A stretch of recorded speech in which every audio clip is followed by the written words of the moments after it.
My game week 26 team selection. What is up everyone, how's it going? Hope you're keeping well and welcome back to another video on my YouTube channel. Probably the most disappointing double game week I've ever experienced in my FPL career is finally behind us, but now we've got to shift our focus towards the blank game week this week. Before we get into today's video, quick reminder on the charity month on the channel for the month of February. For every new YouTube subscriber, I'll be donating 20 cents to helplink.ie, a mental health charity here in Ireland. So if you are watching this and you're not subscribed, please do subscribe to the channel. It only takes a second to do, so hop down there, hit subscribe, you'll be supporting the channel and you'll also give back to a great cause here in Ireland also. In today's video, I'll be showing you how I fared out in double game week 25 and we'll also be looking at my transfer plans and team selection ahead of blank game week 26. We've lots to discuss, so let's get into the video. Looking back at my double game week 25 review, I managed to score 88 points of the game week. How could we describe that double game week? I'm sure you've seen this word thrown about Twitter throughout the week. Overrated. It was definitely a roller coaster of emotions, starting off in the early kickoff with Liverpool away to Brentford. Diogo Jota and Darwin Núñez both combined for Liverpool's opening goal. So that was a great start to the double game week, only for Jota to be then hauled off on a stretcher with a knee injury, which sees him now set to be sidelined for the next 2 months. And then rather surprisingly also, Darwin Núñez was hauled off at half time with another injury, and that saw the pair miss out on that Luton game. So it was really only less than a half of football for my Liverpool assets, which was definitely very disappointing. I spoke a lot about the team review in my last video, so I won't get into it again in too much detail. But moving on to Tuesday, I had the triple captaincy on Erling Haaland with the hopes of a return after he blanked against Chelsea, along with Phil Foden and Kevin De Bruyne, and I was looking for those to return also. An hour before kickoff, I saw the team news with De Bruyne left on the bench. It was very disappointing as I did take a risk on him. Coming into that double game week, I thought he could have performed well, especially off the back of a nice haul in the Champions League game. But yeah, it wasn't to be. If Erling Haaland had his shooting boots on in the Chelsea game, De Bruyne could have had a nice return. But looking at that Brentford game, he wasn't able to do the warm-up before the game and then didn't warm up at all during the game. So it was rather frustrating watching that City game. Another thing that was frustrating was the fact that I had the triple captaincy on Erling Haaland, and in that Brentford game he didn't have a kick until there was 20 minutes to go. There was a slip from one of the Brentford defenders and Haaland got through and he finally slotted the ball into the back of the net. At least we didn't have a blank with a triple captaincy chip, but 30 points from Haaland over the course of the 2 games was a pretty disappointing result. If you were one of those managers that left the triple captaincy off him, you're probably licking your lips now at the chance of triple captain and Solanke in double game week 28 against Sheffield United and Luton, both at home. Finishing the double game week off on Wednesday night, it came to a disappointing end for my own team as Diogo Jota missed out completely, as he's now set to be sidelined for 2 months with that knee injury. It was expected that he was going to miss out, to be fair, after the Brentford game, and then Darwin Núñez was left out of the squad completely with his injury. So with no involvement for my team on Wednesday night, it was a boring watch. It didn't fare out too bad as a manager with no involvement, as Luton and Liverpool did concede, and with a lot of managers with Liverpool and Luton defenders, I didn't mind watching that at all. All that mattered in the end was I did get a green arrow, a 10k green arrow in fact, and I'm now sitting inside the top 100k and ranked at 98k overall. It's finally great to be inside the top 100k for the first time this season.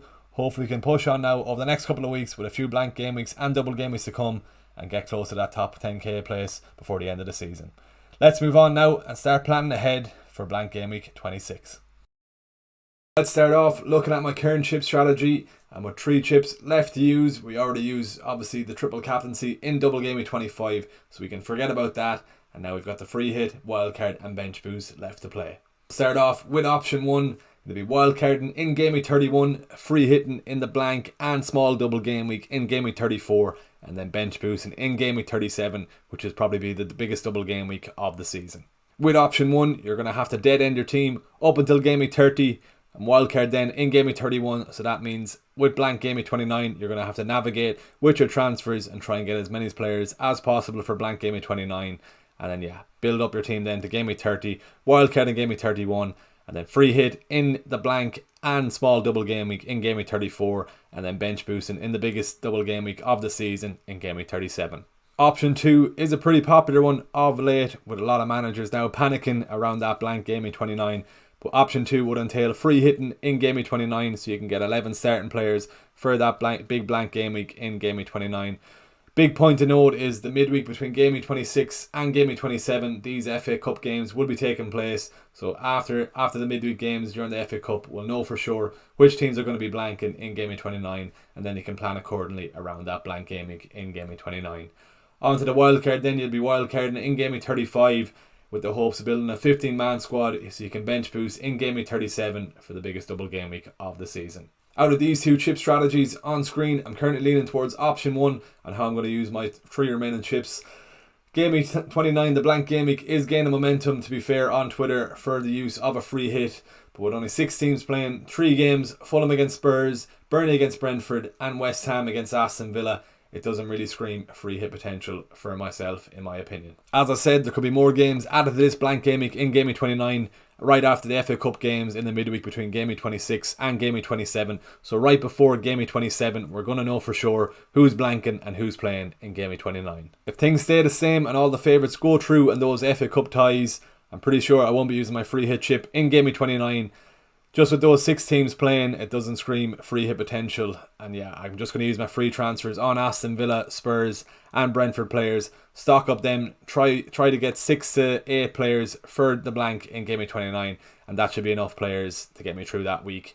Then I'll have the free hit. I'll be able to use that in game week 34. Stock up on a few double game week players where I think there's definitely more ground to be made with the double game weeks. Shifting our focus back to blank game week 26, here's a look at the clean sheet odds ahead of tomorrow's games. Wolves and Arsenal top the charts, with Wolves at home to Sheffield United and Arsenal at home to Newcastle. Looking at my own team, it's decent viewing, especially with Arsenal ranking top as a double Arsenal defensive owner. Gabriel and Saliba have been very good to me the last 2 weeks, both scoring against West Ham in game week 24 and getting that clean sheet against Burnley in game week 25. So 36 points from my 2 Arsenal defenders over the last 2 weeks, and fingers crossed we can get another clean sheet tomorrow at Newcastle. Looking at the rest of my defence, it's not great viewing really, as Brighton and West Ham rank 7th and 8th for the chance of a clean sheet. I'm probably going to have to play Areola over the Bravka because Newcastle are ranked bottom for the chance of a clean sheet, so the bookies are predicting Arsenal to do well at home against Newcastle tomorrow evening. So barring the 2 double Arsenal defence, it's not great viewing. Fingers crossed we do get that Arsenal clean sheet tomorrow night. So all eyes on the Emirates, and fingers crossed we do get that clean sheet. Looking at predicted points ahead of the weekend's games, who else but Erling Haaland tops the charts with a predicted point score of 7.7 points in that away fixture against Bournemouth. Bournemouth have been very leaky in defence over the last couple of weeks, conceding 11 goals in their last 5 games, so I really wouldn't be surprised at all to see Haaland outpass as a predicted point score and get a double-digit haul tomorrow evening. Bukayo Saka just ranks behind Erling Haaland with a predicted point score of 7.6 points with that home fixture against Newcastle. He's been in mighty form of late, scoring 4 goals in his last 2 games with 30 points, 2 15-pointers in game week 24 and game week 25, so I really wouldn't be surprised to see him get on the score sheet in game week 26. Looking at the rest of the top 10 for predicted points in relation to my own team this weekend, it's not great viewing really, to be honest, as it's only Phil Foden that makes it into the top 10 along with Bukayo Saka and Haaland from my own team. Looking at the rest of the players in the top 10, I do have my eyes on some of these, so now let's move on and have a look at my transfer plans ahead of tomorrow's deadline. Looking at my transfer plans ahead of tomorrow's deadline, with Liverpool blanking in game week 26 and Jota now set to be sidelined for the next couple of weeks, I've already pulled the trigger and brought in Hwang for Jota. At the time of this recording, Hwang is set to rise in price tonight and Jota is set to fall in price, so that's why I've gone early on the transfer. Douglas Luiz and Pascal Gross were options as a Jota replacement, but with that Sheffield United fixture for Hwang on Sunday, I really want to be aggressive and attack that fixture, as it is a fixture I think Hwang can do really well in, so fingers crossed he can get on the score sheet and come away with a nice return on Sunday. My 2-week fling with Darwin Núñez came to an end during the double game week last week after he was subbed off with an injury in that Brentford game. To be fair to him, he did well, scoring at least against Burnley and scoring in that first half.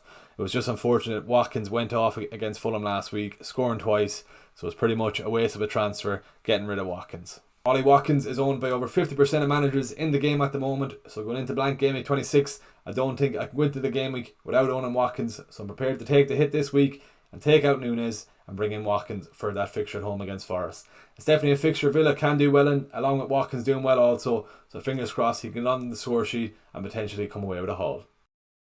So with the Hwang transfer already made and Ollie Watkins looking very likely to come into the team this week, this is how I'm going to potentially line up ahead of tomorrow's deadline.